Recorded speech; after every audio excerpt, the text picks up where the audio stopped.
You take a seed, you plant it, you grow it, you dry it, you roll it, you smoke it, and it goes down smooth. Hey! Spanning the globe to bring you the latest developments in medical cannabis, adult marijuana, industrial hemp, and spiritual ganja. It's time for the Marijuana Agenda with Russ Belville. Now, here's your host, Russ Belville.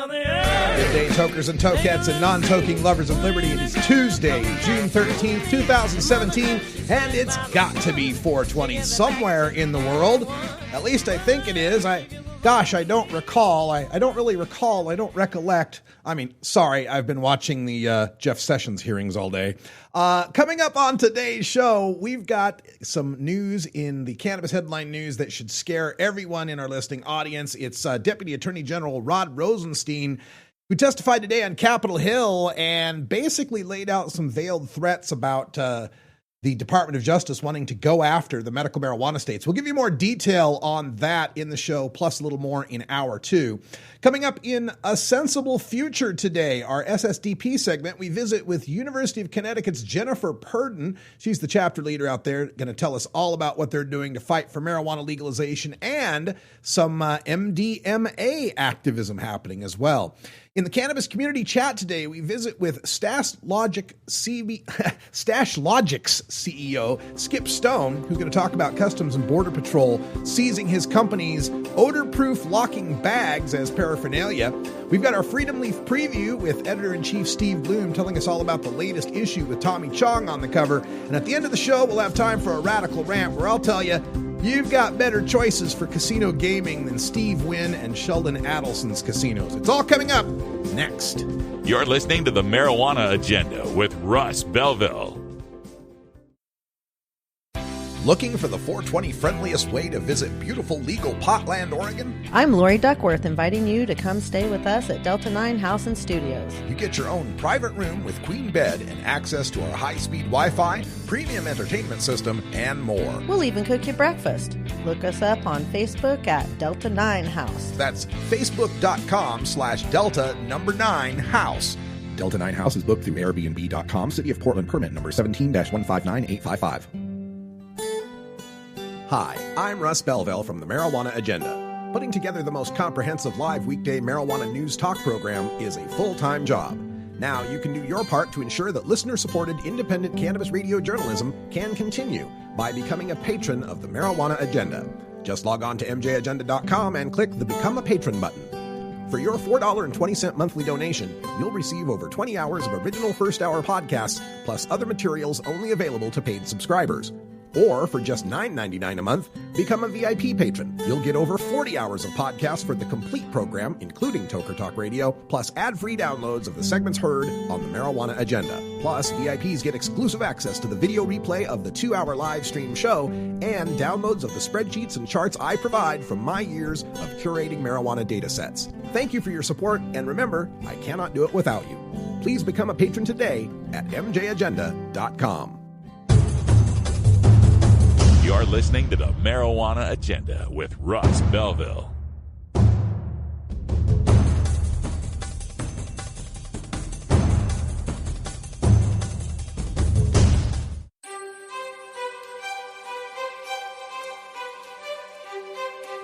I'm Russ Belville from the Marijuana Agenda. Join me every 2 weeks for the voice of the industry from the National Cannabis Industry Association. Learn more at mjagenda.com/about.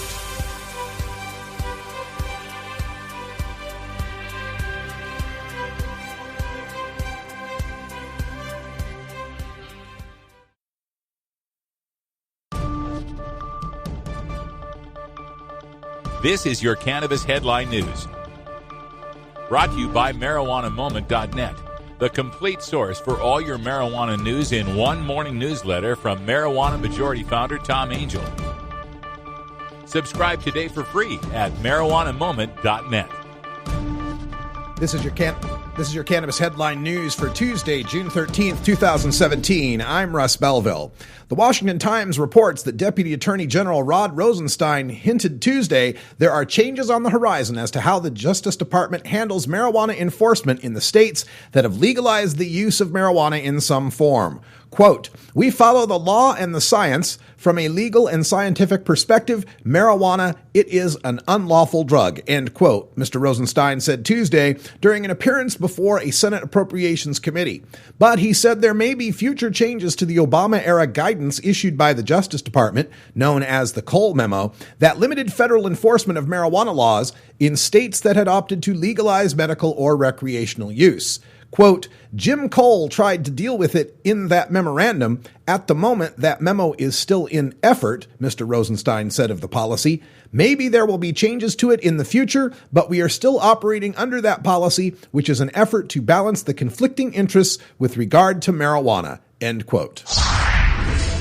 In a Vermont public radio segment reported by Tom Angel at Mass Roots, State Senator Joe Benning, a Republican, said that new marijuana legalization legislation is, quote, "close enough to what Governor Scott asked for in his veto statement, and that only minor, quote, tweaks to its language are expected."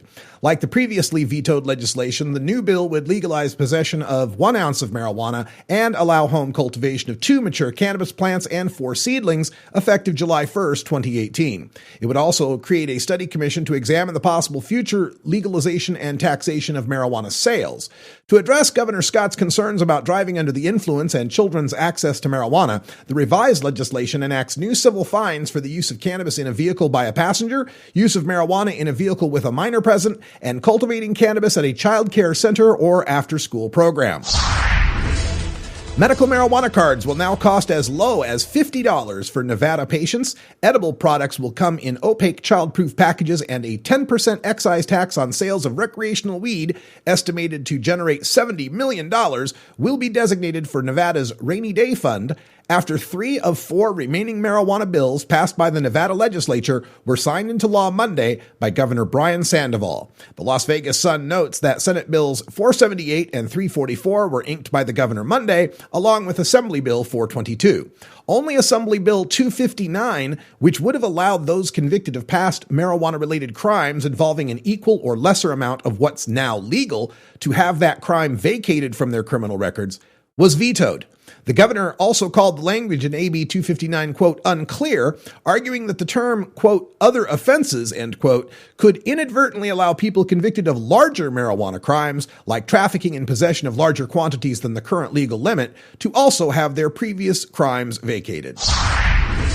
California Governor Jerry Brown and legislators proposed Monday to allow medical and recreational marijuana to be sold out of the same locations, reports the Los Angeles Times. The pot industry had sought to cut costs and the number of operations. The co-location rule was one of dozens of new regulations contained in budget bills released Monday. They are aimed at merging regulations of medical cannabis, which the legislature approved in 2015, and recreational marijuana, approved by voters in November. The measure would also make it an infraction to have opened cannabis products in a motor vehicle, similar to the open container law for alcohol. Huffington Post reports that the Australian Senate has just voted to lower barriers for terminally ill patients to access medical cannabis. Green Party leader and former doctor Richard Di Natale brought on the motion in May, which would have changed the Therapeutic Goods and Other Legislation Amendment for Narcotic Drugs Regulation of 2016 to drop barriers to the importation of cannabis into Australia for terminally ill patients. Medical cannabis is currently very difficult to obtain in Australia because while doctors can prescribe it for patients, the country does not have a readily available official supply. The government had opposed the motion, claiming it would have opened the floodgates for other drugs besides cannabis to come into the country. Federal Health Minister Greg Hunt called the vote, quote, a reckless and irresponsible decision, end quote. This has been your Cannabis Headline News for Tuesday, June 13th, 2017. I'm Russ Belville. You're listening to the Marijuana Agenda with Russ Belville.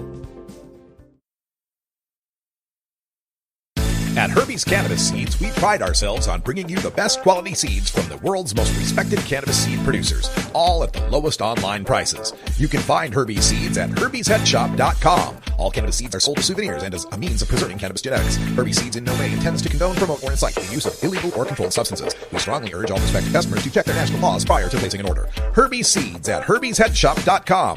Proud sponsors of the Marijuana Agenda with Russ Belville. Hi, I'm Russ Belville from the Marijuana Agenda. Putting together the most comprehensive live weekday marijuana news talk program is a full-time job. Now you can do your part to ensure that listener-supported independent cannabis radio journalism can continue by becoming a patron of the Marijuana Agenda. Just log on to mjagenda.com and click the Become a Patron button. If you're an organization or business looking to promote your brand, we have sponsorship patronage available at mjagenda.com. Sponsorship includes 15 and 30-second ad breaks and 6-minute interviews on the podcast, depending on sponsorship level, which begins at $19.99 a month. Thank you for your support, and remember, I cannot do it without you. Please become a patron today at mjagenda.com. The Marijuana Agenda. Like the pharmaceutical agenda, without all the side effects, overdose deaths, insurance. Side effects may include nausea, dry mouth, and constipation. Dry mouth, constipation, indigestion, and abdominal pain, which can occur without warning and may cause death.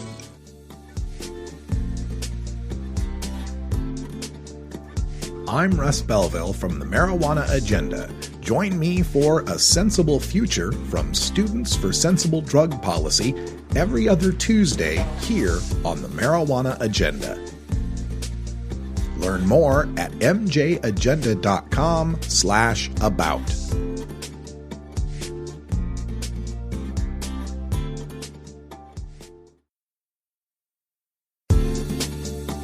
This is A Sensible Future, brought to you by Students for Sensible Drug Policy at ssdp.org. Drug policy is an issue that primarily affects the young, both in terms of use and legal prosecution. SSDP believes in honest education about drugs and advocates for harm reduction policies to protect young adults and society at large. We speak with another dedicated activist from SSDP, working toward a sensible future. Welcome back to A Sensible Future, the podcast for Students for Sensible Drug Policy. And today we go to the East Coast, where we're speaking with the chapter leader from the UConn SSDP chapter. It's Jennifer Purdon on the line with us. Jennifer, welcome to the show. Thank you so much for having me. Yeah, we're very excited about what's happening in the New England states, the great northeast of the country, where there's been a lot of reforms with regard to medical marijuana, and recently in Massachusetts and Maine, the legalization of marijuana. Tell us what's happening in Connecticut. How are things going as far as legalization in that state? Well, it's actually really interesting because things have been changing a lot over the course of session, that it's been interesting to keep up with how the campaign has sort of fluxed in a lot of ways. So as of late, we've had a really strong final push for legalization in Connecticut that's still really to be determined, up in the air at this point. The range that I've got for likelihood goes anywhere from like 40% to 70%, I'd say, likelihood of legalizing it. And a lot of that has to do with the budget crisis in Connecticut, because leading up until this point where it's sort of really coming to hit the fan, there's been a lot of disagreement on both ends about whether this is the right way to bring in revenue for Connecticut, and as we've seen in other states for sure. So we are lobbying and calling representatives and trying to reach out to the public through phone banking and, engaging in conversations with our peers to try and get the information disseminated to legislators that this is an important issue in Connecticut. We're really glad that you're taking up that fight at the state level. I'm also curious about at the university level, at the University of Connecticut, what are things like for cannabis consumers there? What are some of the policies and practices that you're trying to reform there at the university level? It's actually been pretty hard to work on both the state campaign and some things on the university level. Some of the really awesome things that we've got passed in the past on campus was a medical amnesty policy, or a Good Samaritan policy that treats cannabis and other drugs to a large extent, I believe, the same way as they do alcohol, in terms of calling the police or calling a paramedic for someone who may be overdosing, and they being unable by law to be criminally penalized, essentially. So we're really proud of that, which was taken upon us by Sam Tracy, who has actually been working a lot on the cannabis legalization campaign, kind of spearheading the Marijuana Policy Project's influence and connection to the Connecticut campaign. So it's been really, really great to have them on board. Are there severe penalties at the University of Connecticut for students who are caught with marijuana?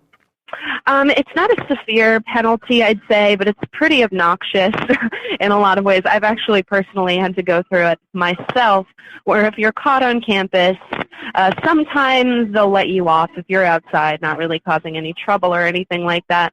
But on campus, like in the dorms, it's treated a little bit differently, and when it happened to me, I didn't get charged with possession, but there was I don't know, it was just like a civic violation, I believe, not even a misdemeanor. So they were pretty good about it, but I had to go through this university process where I met with the hall director of different halls, both mine and where I had vaporized, actually, not even smoked, in a dorm room back my freshman year of college, actually. So I also had to go to like this class and take this test, and it took a lot of time and was really frustrating. I had my license suspended for 3 months, even though I wasn't caught in a car or anything like that, which doesn't really make sense, kind of punitive measure. And yeah, it was just all around a pain in the neck when you're a student that's also working. And I think the biggest challenge for students is that when they're actually charged with possession, or if they have more than half an ounce in Connecticut, then that will go on their criminal record, but also will affect their ability to receive financial aid. So there's this whole process where they can have to pay back money immediately. So that 6 months kind of span of time that students are given after they finish college disappears completely, and they have to start paying back the financial aid like as soon as possible, essentially. So it's pretty crazy on that end. Yeah. So what's the activism awareness like on campus? You got a pretty robust chapter happening there? It's actually been pretty hard with the current administration. We have smaller numbers at the moment, but we are doing a lot of really awesome things, which is exciting. And we've been working really hard on the Connecticut campaign. I would say that Yale University and our university have been working really, really hard together to establish a student coalition to legalize cannabis. And we've also had the opportunity to do some harm reduction on campus and at events through Amplify, and a number of our members working with Dance Safe as well to educate people on drug-related harms, both in the nightlife and music community. So we've gotten to go to some things in different events on campus with drug education cards and information, and passed out student pamphlets to educate students during finals week on stimulant use and combinations. So we've had some great educational campaigns on campus. I think that's one of our strong suits for sure at UConn, which has been really awesome. So it's definitely raised awareness. Yeah, and that is fantastic, because it's one of the things I appreciate about Students for Sensible Drug Policy is it's not Students for Sensible Marijuana Policy. You guys cover the gamut of drug use. And of course, young people are those who are the ones who are usually or most likely to be consuming some of these substances. So can you give us a look at some of the other programs or studies that you might be involved with regarding other substances? Yeah. What I think has really taken a a lot of taken its wings lately, and as I'm sure you're aware, is the psychedelic science and research movement, which has been really awesome. It's been on the forefront and cutting edge of mental health research, particularly different studies into LSD for end-of-life anxiety, psilocybin for depression, ibogaine for substance abuse disorders, and what I've personally been very involved in our chapter has been linked up with is the study by MAPS, the Multidisciplinary Association for Psychedelic Studies. I know it's a mouthful. For those who may not be familiar with MDMA for PTSD. So it's a little bit of a spoiler alert. I'm pretty excited about it. It's still in the works mostly, but definitely going to happen.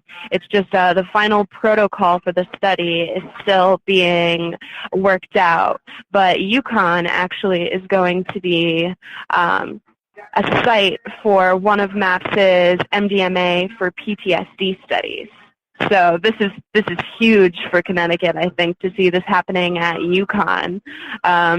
I mean, we're a pretty progressive institution, but I just didn't anticipate that being something that came to us after our chapter has been very, very well connected with MAPS, and we've volunteered at their functions every year, multiple UConn students. So it's been really awesome to be part of this psychedelic renaissance of research for people, you know, traumatized and suffering from different mental health issues. So I'm going to be working on the study as a research assistant and perhaps a night attendant for the next year or so.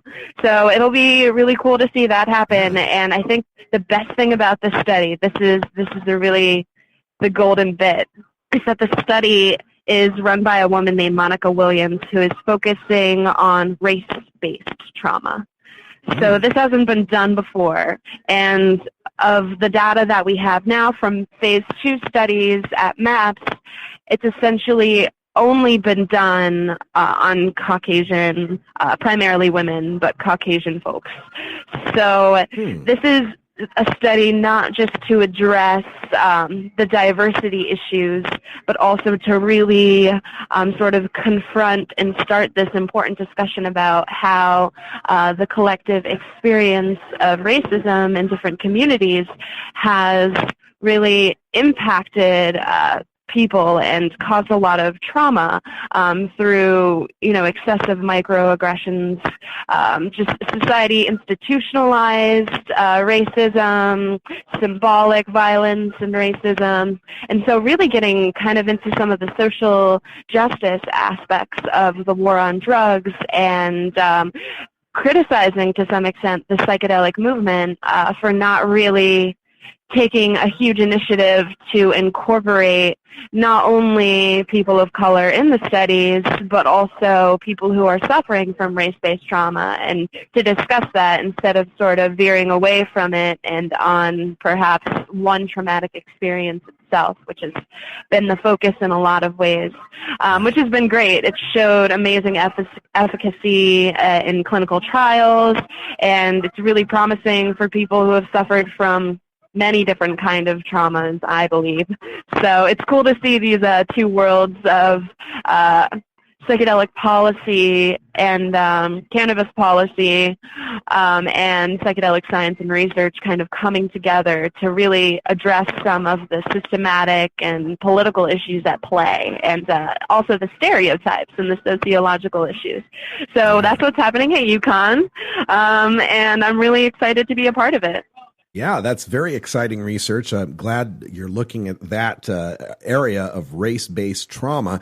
If we have listeners out there that are interested in joining up with UConn's SSDP chapter or learning more about that study, Jennifer Purdon, could you give us some contact information for people to get in touch with you? Absolutely, absolutely. So if you're a UConn student, you can find us on UContact.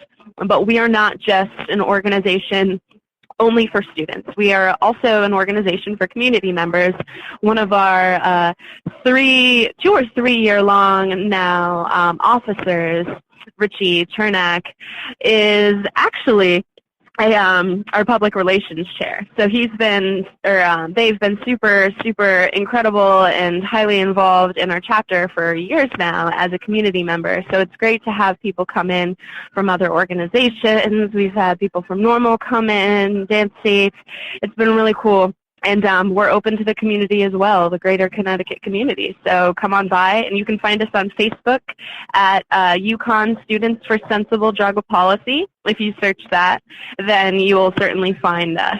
As well as if you want to email us, you can email us at uconn@chapters.ssdp.org. So that's how to get in touch with us. If you send us a message, we'll get back to you as quickly as we can. All right, that sounds great. Jennifer Purdon from UConn SSDP, thanks so much for the work you're doing there, and good luck on all your endeavors. Thank you so much. Really appreciate you having me on the show again. This episode was produced as part of the Marijuana Agenda with Russ Belville, the daily news and interview podcast covering the world of medical cannabis, adult marijuana, industrial hemp, and spiritual ganja. Subscribe now for free at mjagenda.com.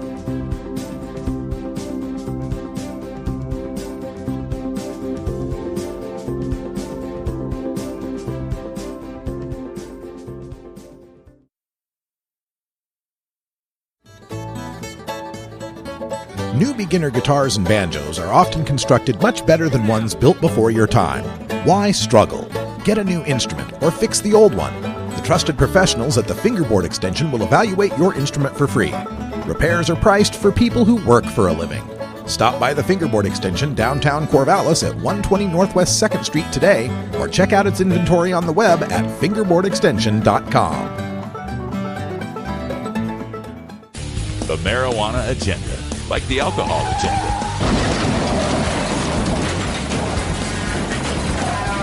But a lot safer.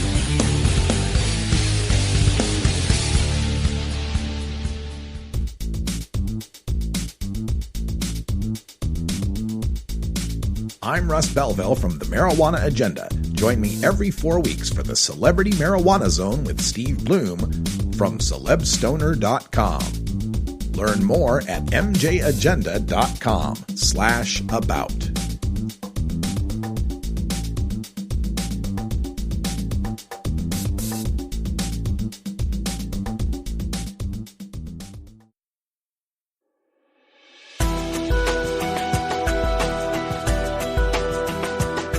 The cannabis community is a diverse set of people from all walks of life.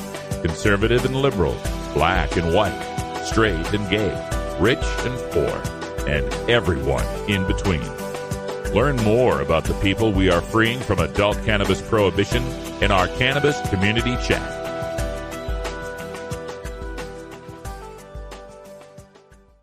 Welcome back, everyone. Today on the show, I wanted to discuss a situation that occurred with Customs and Border Patrol seizing the property of one Boulder, Colorado-based company. And joining us to discuss the situation is the CEO of Stashlogix, the company in question. His name is Skip Stone. And Skip, welcome to the show.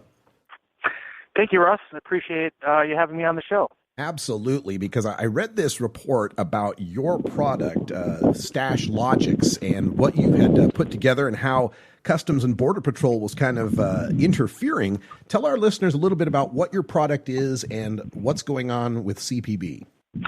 Sure.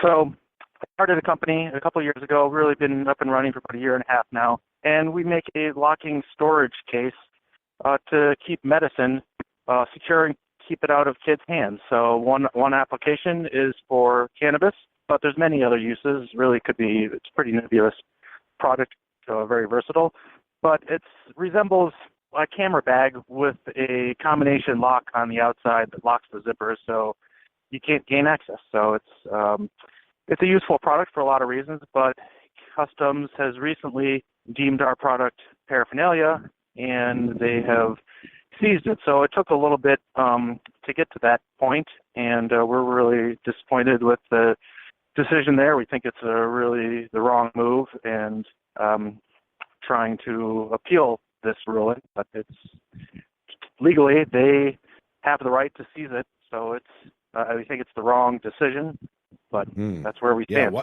What a mess this is. Now, when they're declaring it paraphernalia, they're trying to say this is something that is obviously designed for the use, the storage, the transport of illegal drugs. But it's really just a bag with a lock that's smell proof. I mean, you could store all sorts of things in that, couldn't you? I mean, don't you guys have customers that use it for other purposes? Oh, sure. A big application is using it for locking medication, pharmaceuticals. There's a huge opioid epidemic happening in the country, and a lot of that stems from household storage of these really dangerous and addictive pharmaceuticals. And typically the path to these addictions runs through the home. And if you don't take care of these products, it's likely that somebody will abuse it, and that ultimately they ultimately move on to heroin, and overdoses happen, and it's definitely a serious problem. But really, our bags could be used for anything. I keep a coin collection that I have in mind. My kids keep marble collections, but cannabis was one of the main problems we were trying to solve in Colorado. In 2014, they legalized recreational cannabis, and at that time, I saw all the different cannabis edibles and gummy bears and things like that, and realized, these products are going to be around. Pot cookies and brownies have been around for decades, and that will always be there. But it's pretty hard to distinguish between regular food and cannabis-infused food. So we decided that there needed to be a better, safer option for this new world. So yeah, and it smacks a little bit of hypocrisy, if you ask me, too, because the feds in the Cole memo that they put out in 2013, they said one of their concerns about marijuana legalization is we got to keep it out of the hands of children. That's what your product does. It sounds as if they're actually causing more harm by preventing this product from getting into the hands of the parents that need it. Yeah, exactly. There's a lot of people that use cannabis recreationally, but a lot of people that use it medically, and they need it for themselves, for their kids, for all sorts of things that cannabis is becoming a great solution for.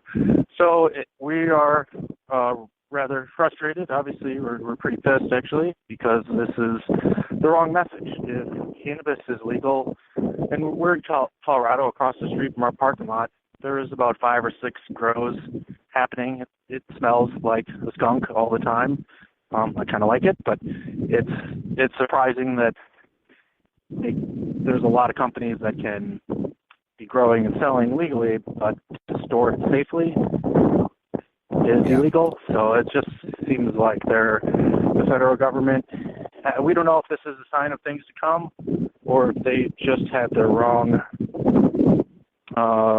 ruling and wrong decision on what our product was being used for. And so we've got an uphill battle. Yeah. What does this mean as far as your company goes? Because you're getting these products from out of the country. You're getting them shipped in. What are you going to have to do now to deal with customs? Sure. I'll quickly explain what had happened. So back in August last year, we had one shipment that looked like it was being reviewed for paraphernalia, and they decided rather quickly that it was not, and they shipped it to us. But because of that, we decided, well, we want to do the right thing. So Customs told us, well, we should get a binding ruling so that we don't have these hassles and slowdowns of getting stuff through Customs. So we did that. We submitted in November a request to get a ruling from Customs that this is, in fact, a needed product for many reasons. And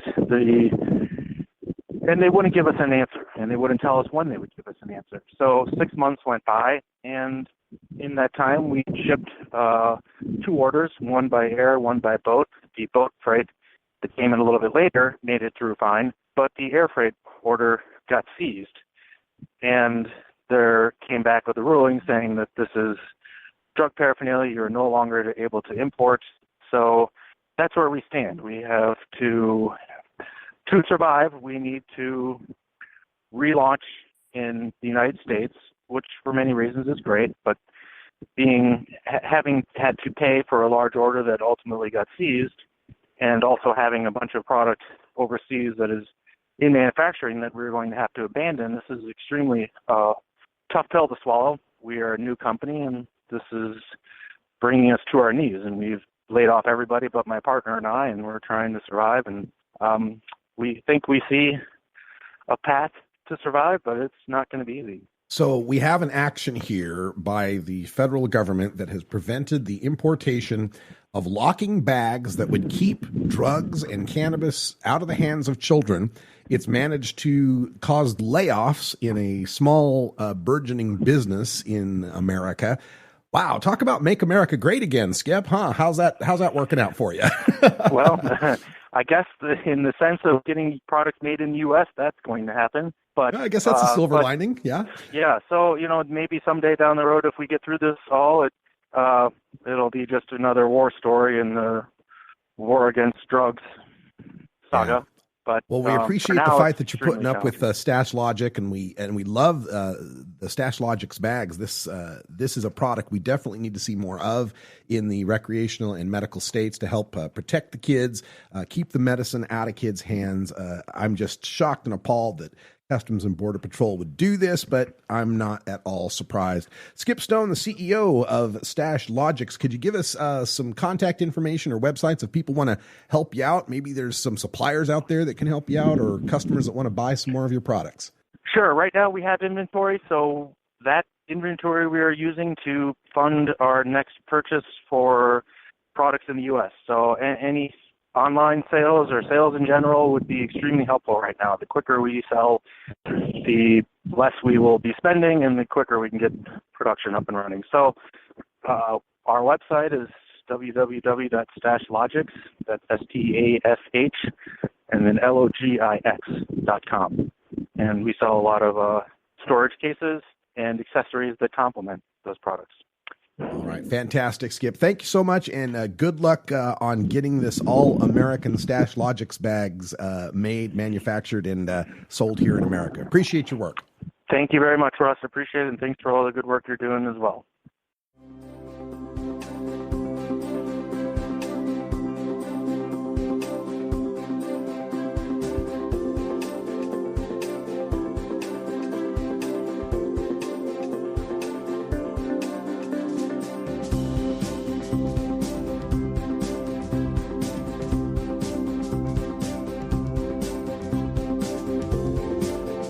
You're listening to the Marijuana Agenda with Russ Belville.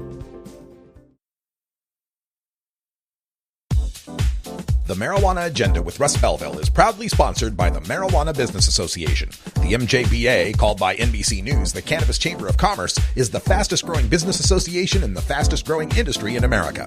I've been working with the MJBA for years, and I personally invite you to join the MJBA. MJBA also publishes the popular MJ Headline News on Facebook and the MJNewsNetwork.com and Marijuana Channel 1 on YouTube. Visit MJBA.net for more details. The Marijuana Agenda. Kevin Sabet's boogeyman since 2012. You have offended my family, and you have offended Shaman Temple. Yes, might have gotten away with it, too. If it wasn't for these blasted kids and their dogs.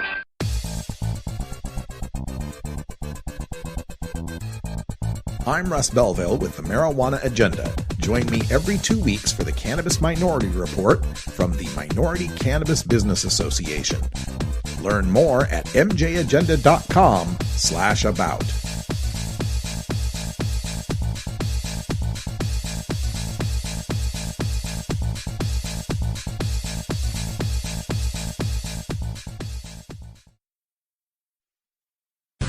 Freedom Leaf is the magazine of record for the activists working to end adult marijuana prohibition.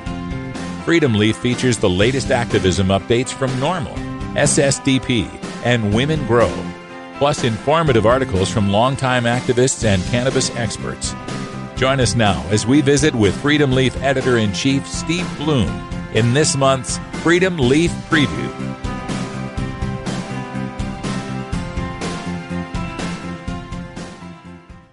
Welcome back, everyone, to our Freedom Leaf Preview, the magazine for marijuana reform activism. And our guest today is Steve Bloom, who's the executive editor there at Freedom Leaf. How you doing, Steve?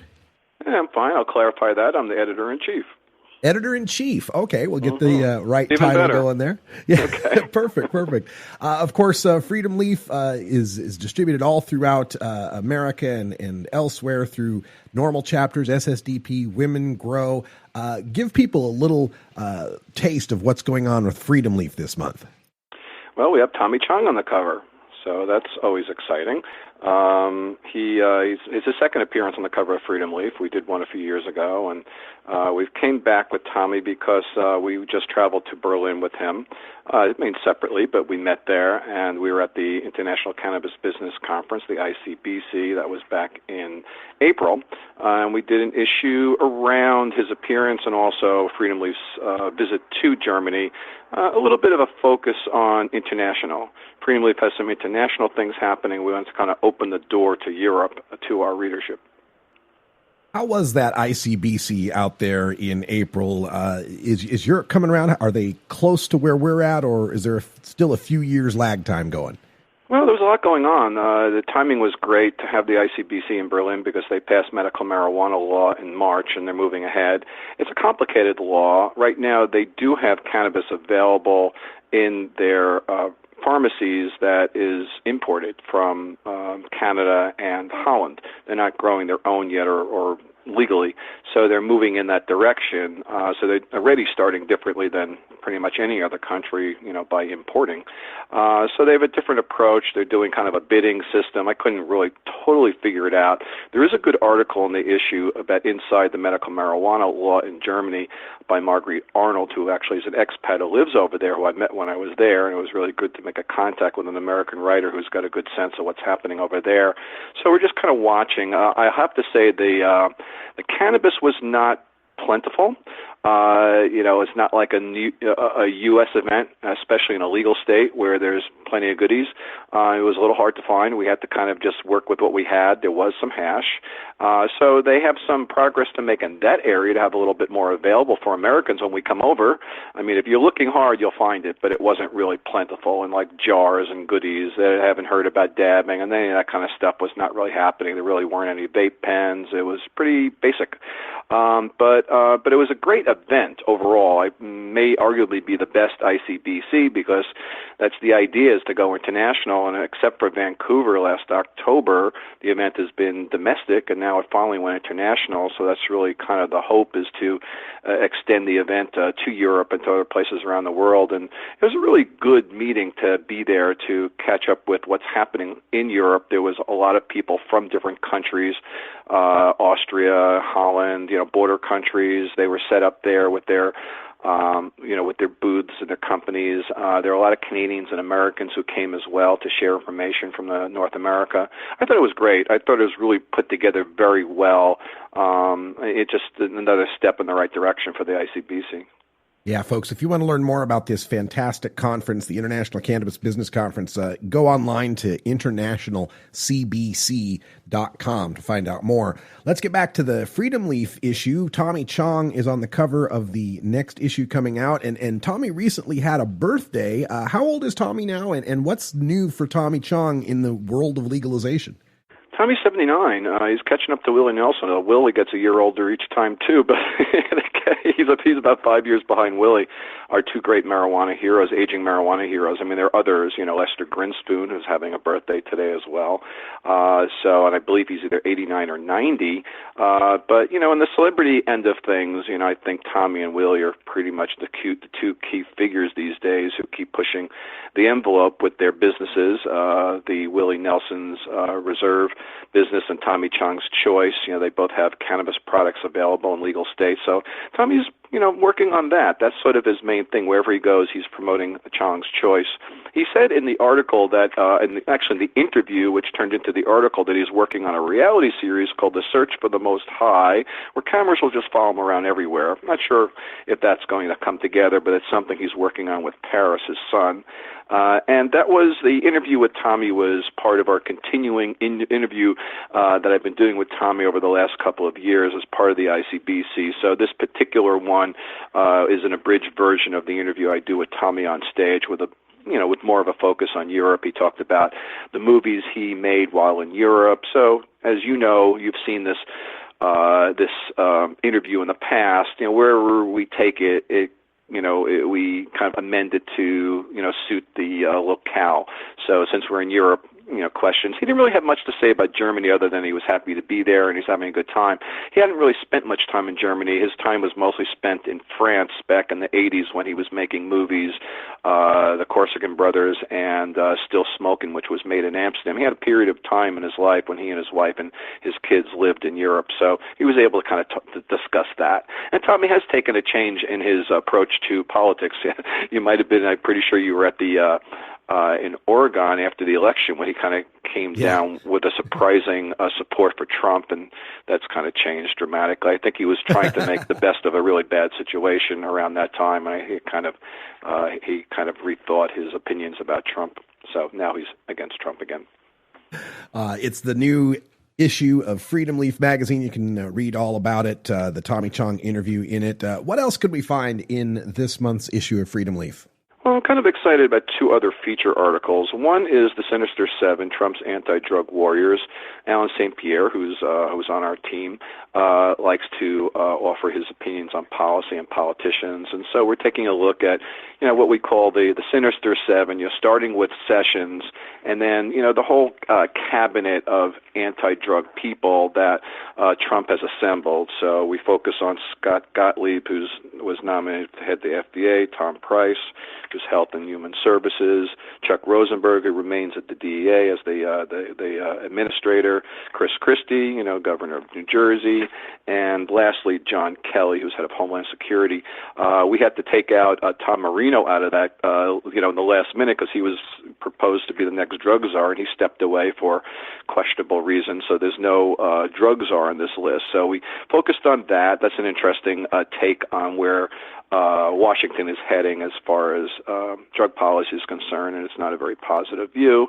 And I'm also excited about the Dr. Bronner story we have in this issue. It's a story I've been looking for a while. We have a writer named Erin Hyde who's been doing hemp articles for us, and I asked her if she has some contacts with Dr. Bronner's, and she did, and she was able to reach out to them and get an interview with David, who is the grandson of Emmanuel, the founder of the company.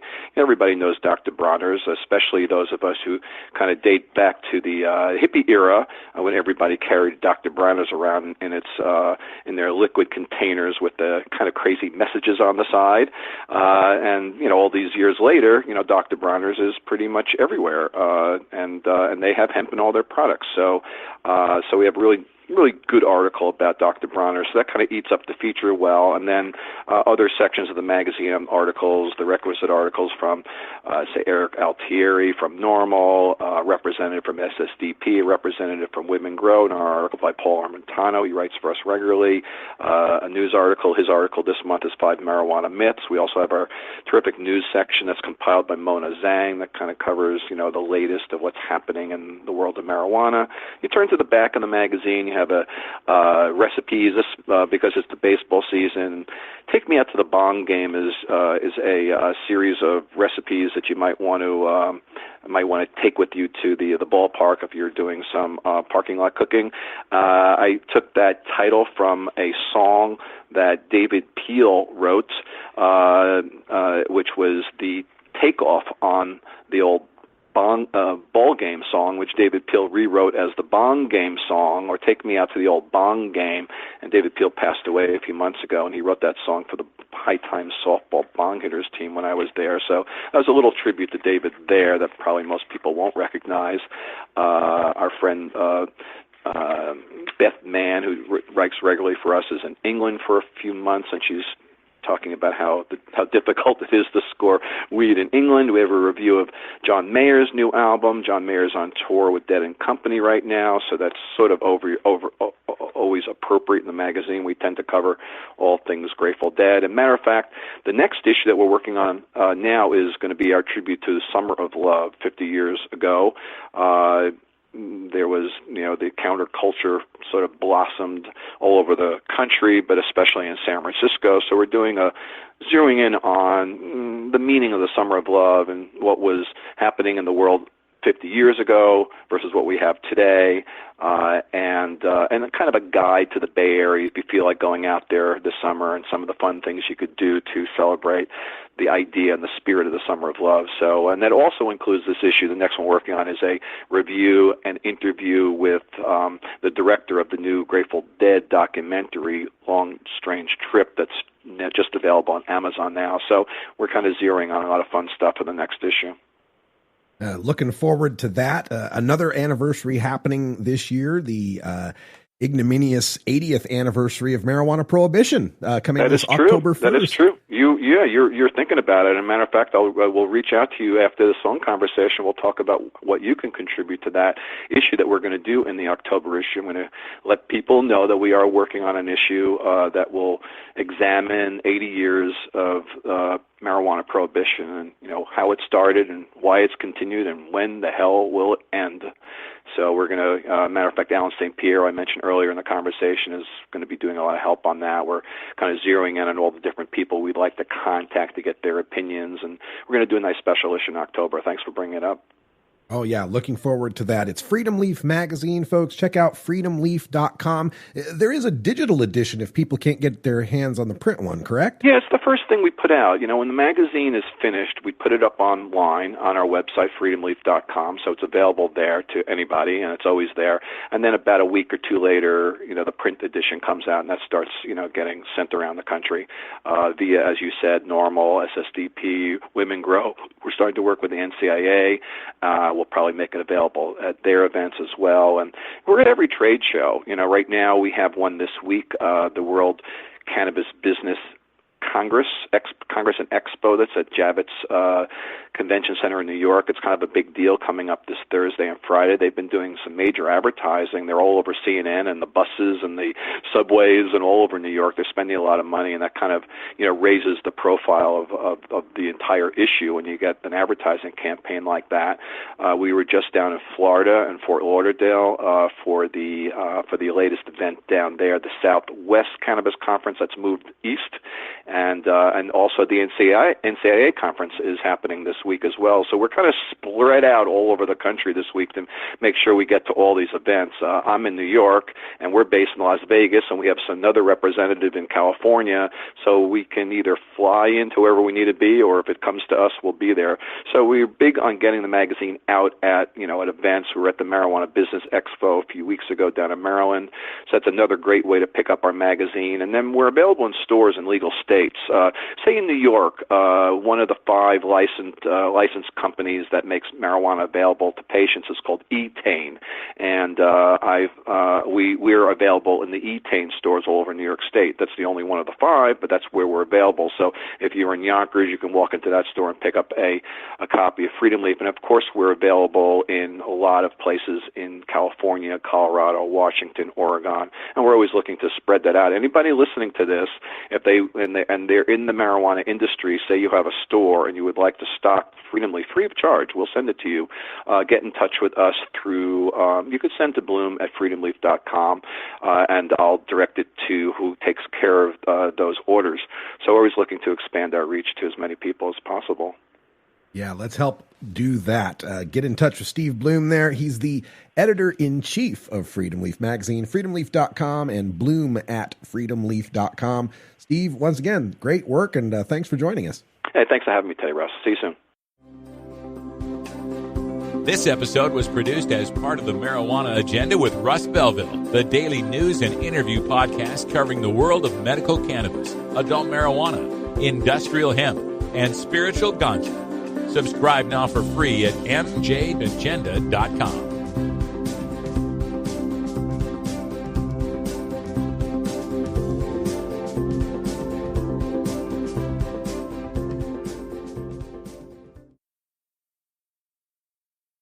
Hey everybody, it's Russ Belville from the Marijuana Agenda, inviting you to be like me and get your ink done at Lucky Horseshoe Tattoo, Fort Worth's most female-friendly, clean, sterile, awesome tattoo shop.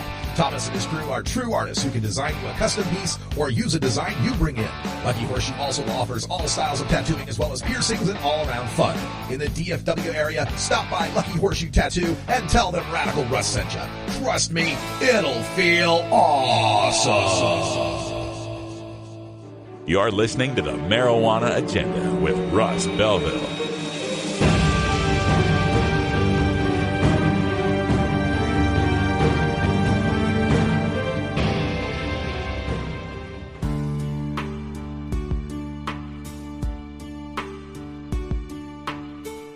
I'm Russ Belville with the Marijuana Agenda. Join me every 2 weeks for Cannabis Q&A with Dr. Mitch Earlywine from the Burning Issues podcast on CannabisRadio.com. Learn more at mjagenda.com/about.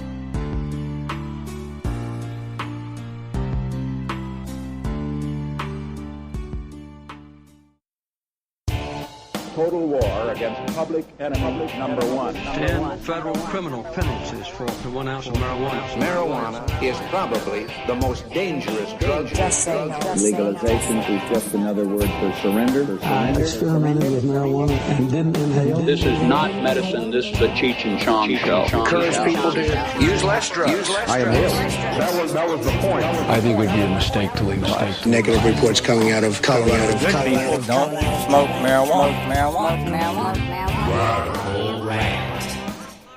Just enough time in this hour for a little mini rant to remind you that if you're headed to Las Vegas to enjoy some fine gaming, take it anywhere but the Sands Casino and now the Wynn Casino, W-Y-N-N. Now, the Sands Casino, that's easy enough to explain. That's the casino empire of Sheldon Adelson, the billionaire who donated the most money, the most millions of dollars ever to try to defeat marijuana legalization, and he was mostly unsuccessful at that. But we don't want to support his casinos because of his antipathy toward marijuana legalization. But our latest story comes from the Wynn casinos by way of Mass Roots, where their CEO, the CEO of Mass Roots, has been given a lifetime ban from gambling at the Wynn casinos. The guy's name is Isaac Dietrich. And by the way, Mass Roots is a social media platform, basically. It's like a Facebook for weed. You can find, friends, and you can find reviews on marijuana and so forth. So there's Mass Roots, the social media company, and then Isaac Dietrich, the CEO, he is part of that investment group that has just bought the controlling interest in High Times magazine. So Isaac Dietrich goes to Las Vegas. He signs up for what they call the Red Card Reward Program at the Wynn Resort Casino. It's one of those, big spender deals where you get all sorts of perks when you go gamble at the Wynn casinos. So in response, the Wynn casinos ejected him from the casino. He's banned. He's been given the 86. In an email to Leafly, he says, quote, "I can confirm that I was permanently banned from gambling at Wynn Resorts on June 7th due to my role as chairman and CEO of a publicly traded technology company focused on the cannabis sector." End quote. So they went back and forth on this through email, and the folks at the Wynn Resort, the compliance officer is the guy's name, says, quote, "If I recall correctly, the customer due diligence procedures required by the Wynn Las Vegas compliance program identified your business as a marijuana-related entity that derives its income from marijuana businesses. Unfortunately, this puts your source of wealth in the marijuana field, as your business is being paid with proceeds from the sale of marijuana. Our regulatory requirements are not limited to identifying businesses that facilitate the sale of marijuana. We are obliged to identify the source of wealth of our customers to ensure the funds have been lawfully earned. The state versus federal debate will continue at much higher levels than this email. Until that debate is clearly resolved with respect to the Bank Secrecy Act, the Wynn Las Vegas leadership team has chosen to take the more conservative approach." End quote. So now our people, our CEOs are getting banned merely because they have some connection to marijuana. Mass Roots doesn't sell marijuana. There's nothing Mass Roots is doing that touches the marijuana plant. There's nothing there. They're doing journalism. Tom Angel's doing some fantastic journalism out there. They're doing social media platform. So now are we saying if someone talks about marijuana or reports on marijuana, that gets them banned from the Las Vegas casinos, or at least the Wynn Casino?